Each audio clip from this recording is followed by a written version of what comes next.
प्रिय छात्रा सुप्रभातम। अहम Dinesh Kumar Jha, modern English school Kuntinagar नवादायाः संस्कृतविषयस्य आचार्यः अस्मि। अहम अद्य षष्ठकक्षायाः छात्राणां कृते एकादशः पाठस्य पुष्पोत्सवस्य इति पाठस्य शेषांशस्य अर्थबोधन कुर्वन् अस्मि। प्रिय छात्रों सुप्रभात। मैं दिनेश कुमार झा आज षष्ठ कक्षा के छात्रों के लिए पाठ 11 का शीर्षक पुष्पोत्सव के शेषांश भाग का वाचन एवं अर्थबोधन करने जा रहा हूँ। आप लोग ध्यान से इसे सुनेंगे, ध्यान देंगे। हम लोग यहाँ तक पढ़ चुके थे कि कर्णिकार पुष्पैः अन्ये जपा कुसुमैः अपरे मल्लिका पुष्पैः इतरे च गेंदा पुष्पैः निर्मितानि व्यजनानि नयन्ति। हम लोग यहाँ तक अध्ययन कर चुके थे। अब आगे हम लोग देखेंगे कि अयम उत्सवः दिवसत्रयम् यावत् प्रचलति। एतेषु दिवसेषु पतंगानाम् उड्डयनं, विविधाः क्रीडाः, मल्लयुद्धं चापि प्रचलति। विगतेभ्यः 20 वर्षेभ्यः पुष्पोत्सवस्य जनान् आनन्दयति। मध्ये इयं परंपरा स्थगिता आसीत्, परं स्वतन्त्रताप्राप्तेः पश्चात् इयं मनोहारिणी परंपरा पुनः समारब्धा। पुष्पोत्सवः अद्यापि सोल्लासं सोत्साहं च प्रचलति। छात्रों अब ध्यान दें, हम लोग अब इसके अर्थ का बोधन करेंगे। कहा जा रहा है कि अयम उत्सवः दिवसत्रयम् यावत् प्रचलति। अयम मतलब यह उत्सव 3 दिनों तक चलता है। यावत् मतलब होता है तक। एतेषु दिवसेषु पतंगानाम उड्डयनम, कहते हैं इन दिनों में पतंगों का उड़ाना, पतंगों का उड्डयन, विविधाः क्रीडाः मल्लयुद्धम चापि प्रचलति, माने अनेक प्रकार की क्रीड़ाएं तथा मल्लयुद्ध भी चलता है।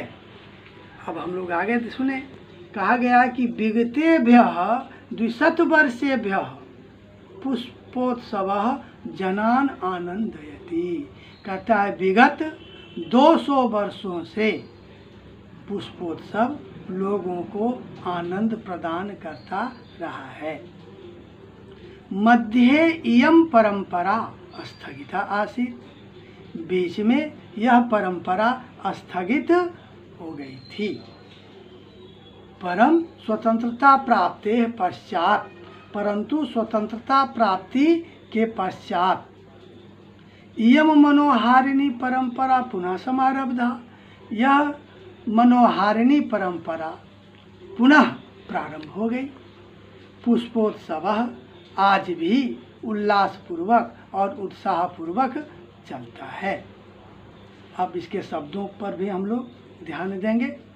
इसके शब्दार्थ में होता है कि उत्सव प्रियः मतलब उत्सवों का प्रेमी, कुत्रचित माने कहीं पर, शस्योत्सवः फसलों का उत्सव, पशुत्सवः पशुओं का उत्सव, यानोत्सवः गाड़ियों का उत्सव, अन्यतमः इनमें से एक,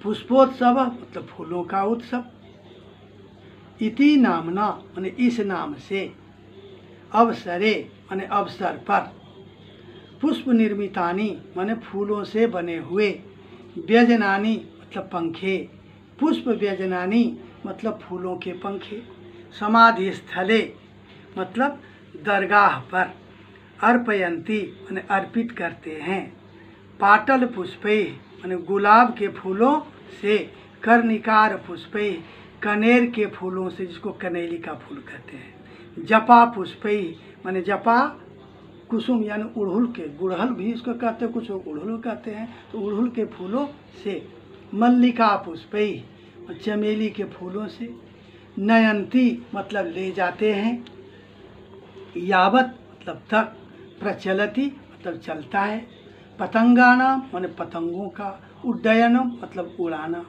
मल्लयुद्धम मतलब कुश्ती। बच्चों आप लोग इस पाठ का वाचन और अर्थबोधन तथा शब्दार्थ को ग्रहण कर लिए। आप लोग शब्दार्थ को याद करने की कोशिश करेंगे और इस पाठ के अर्थ को अपनी अपनी स्वच्छ पुस्तिका में लिखने की कोशिश अवश्य करेंगे। जो बच्चे इस चैनल को सब्सक्राइब नहीं किए हैं कृपा करके वे सब्सक्राइब कर देंगे और लाइक भी करेंगे। जो बच्चे सब्सक्राइब कर चुके हैं वे सब्सक्राइब नहीं करेंगे, इसे सिर्फ लाइक करेंगे। धन्यवाद।